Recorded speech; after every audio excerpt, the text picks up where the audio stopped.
Thanks for joining us tonight at 9. We begin with investigators searching roads and the desert near Nancy Guthrie's home in North Tucson as the search for her enters its 11th day. The mother of Today Show host Savannah Guthrie was taken from her home Sunday, February 1st. The biggest development today is new evidence. It could be a break in the case. The New York Post reporting that investigators have found a black glove in the search for her abductor. They say it was found on the side of the road about 1.5 miles from the crime scene. It appears to look similar to the one the suspect was wearing in surveillance photos and videos released just yesterday. But investigators have not confirmed yet if they're the same. Last night, it seemed there was a big break in the case when a person was taken into custody in Rio Rico, north of Nogales.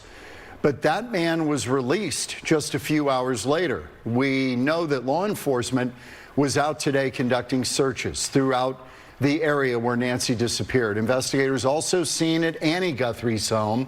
Once again, she is Nancy's daughter. Investigators are sorting through thousands of tips right now. The FBI says there was an influx of calls to the tip line after they released video recovered from Guthrie's doorbell camera showing the suspect. Investigators now focusing on his backpack. Tonight, we have full team coverage for you, breaking down the very latest. In just minutes, Fox 10's Taylor Wirtz will join us with some insight into the tech that the FBI could use to search through those thousands of tips they've received. But first tonight, let's check in with Nicole Krasean live from the Pima County Sheriff's Department with any new developments tonight. Nicole.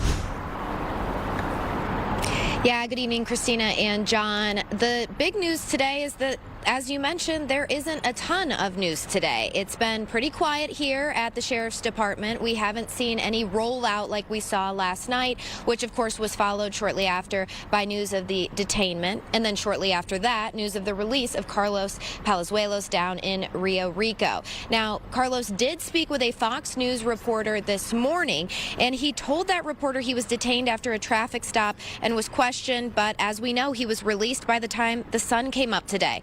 Now, he did say he's a delivery driver who works in Tucson, so it's possible he delivered packages to Nancy's house in the past, but he says he has nothing to do with her disappearance, and he called his detainment terrifying. According to Carlos, there was belief his eyes matched the eyes in the video shared yesterday of that potential abductor seen on Nancy's Nest camera the night she was taken.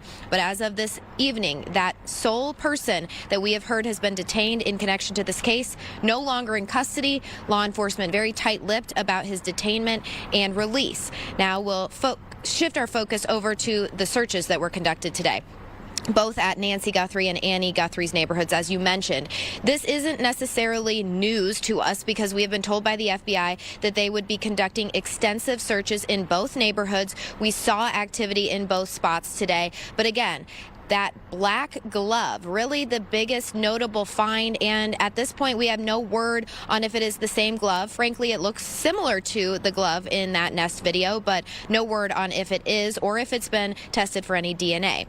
Now, over at Annie's house, we did see agents leaving with bags, but our crews said they weren't necessarily evidence bags. And you mentioned just that plethora of calls, 18,000 made to the Sheriff's Department since Nancy went missing, 4,000 of those coming in the past 24 hours. Some of these searches today could be based off of those tips, but it's really hard to say.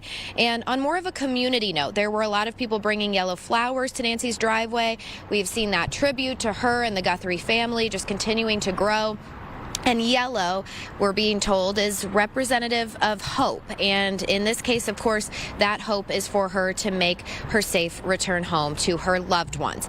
And that brings us to what happens next in this case. And as of tonight, night 11 of this investigation, it's kind of unclear what comes next because we have not been told of any sort of press conference, any sort of media interview that can be conducted with either Sheriff Nanos here at the county level or any FBI investigators.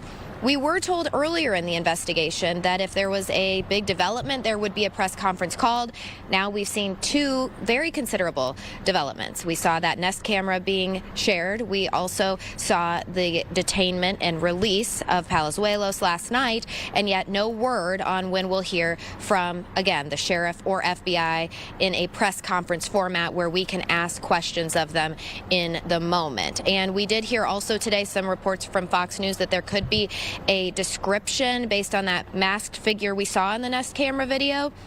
Could have an estimated height, weight coming out, but no word on when that could be released too. So at this point, I've been describing it as breadcrumbs that we're being fed every day to keep this in the headlines as it should be until Nancy is found safe and hopefully returned home. But right now, maybe those 4,000 tips that have come through in the last 24 hours are best hope at that taking place. Live in Tucson tonight. I'll send it back to you guys in the studio. Okay, Nicole, thank you. One thing that has not stopped since the investigation began, the tips, as Nicole mentioned, they're being sent in to the FBI and the Sheriff's Department. So the question is, how do investigators decide which tips are worth following, especially when they've received thousands of them, and which ones are not of value? Fox 10's Taylor Wirtz joins us now with more on that. Taylor. Yeah, John and Christina, the Pima County Sheriff's Department told us today, as Nicole said, it has received 18,000 calls since Nancy was reported missing 11 days ago, with more than 4,000 of those being in the last 24 hours due to the release of the surveillance video from Nancy's home. One of those tips led investigators to detain a man last night, as we know, and search a home south of Tucson, but he was released without charges. And with so many tips pouring in, how do they sort through the noise and figure out which ones are worth pursuing?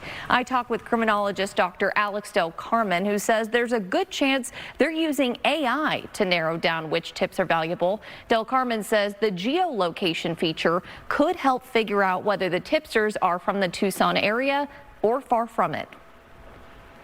There's no way you can humanly possibly go through every single one of them in a matter of days, right?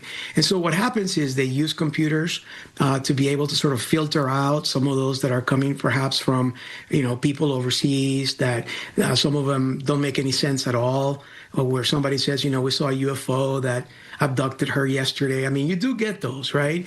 And so those sort of go to the wayside, which is about 20-30% of them typically. And then there's a core that you want to pay attention to, the ones that really have some pointed information in places that are within reach of where Nancy was abducted, and they may have tips. All you need is one. And one big part of this investigation that's got a lot of people talking is how much attention the home of Nancy's daughter Annie is getting. I asked Del Carmen about whether it's more activity than he'd expect for family members or if it's standard procedure. I'll have his answer coming up at 9:30. Yeah, I can't wait to hear that because they have been out there a lot. They have. I've counted 6 times that we know of. Yeah, every time our crews have been out, they've been there. So a lot of questions. It's interesting. Okay, we'll see. Taylor, thank you. Well, some are questioning how the FBI recovered the doorbell video in the first place. Remember, we were told initially that was useless, that they couldn't get anything from it. That all changed. The FBI says it came from, quote, residual data located in back-end systems. Nancy Guthrie did not have a subscription, apparently, or at least an active one, to the Google Nest. So a cybersecurity expert says it is possible to record and recover video from Nest. Nest offers also 3 hours of real-time video. So even if you don't have a valid subscription, it will show you the events over the past 3 hours if somebody came to your door. So if there's a big movement, that Nest cam will activate, and they were able to extract that. The FBI either could have recovered it from the doorbell camera itself or from Google's servers, which we're led to believe, which would have taken longer. Some compare it to finding a needle in a haystack. You can stay on top of the very latest on the search for Nancy Guthrie. We have a special section of our website dedicated to this, fox10phoenix.com/Guthrie, or you can scan that QR code on your screen.